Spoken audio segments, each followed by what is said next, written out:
Niger, colère et polémique après la mort des 26 petits écoliers dans un incendie.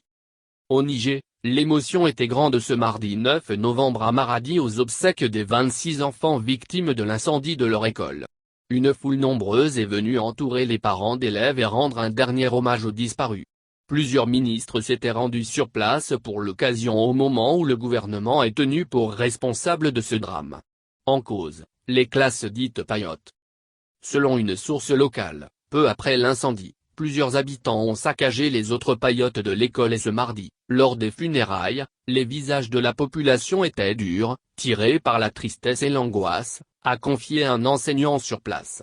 Même s'ils ont conscience des problèmes financiers de l'État, les syndicats réclament à minima que les plus jeunes enfants n'étudient plus dans ces classes paillotes et demandent leur suppression à terme. 36 000 classes paillotes dans le pays.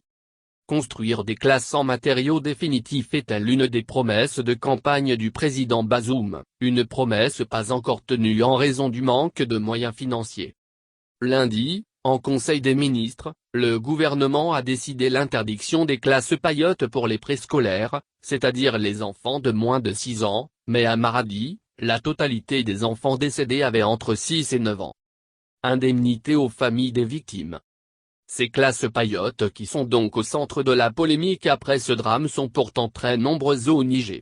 Il y en a plus de 36 000 dans le pays, des classes provisoires faites, comme leur nom l'indique, de paille et d'huile.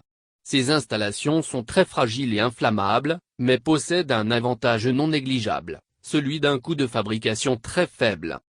Cette question de l'incendie des classes paillotes, elle est révélatrice de la vulnérabilité extrême de notre système. Mais la population connaît bien les risques liés à ces classes paillotes. En avril dernier à Niamey, 20 petits-enfants avaient succombé dans un incendie similaire. Cette fois, ils sont au moins 26. Le bilan est encore provisoire et il y a de nombreux blessés.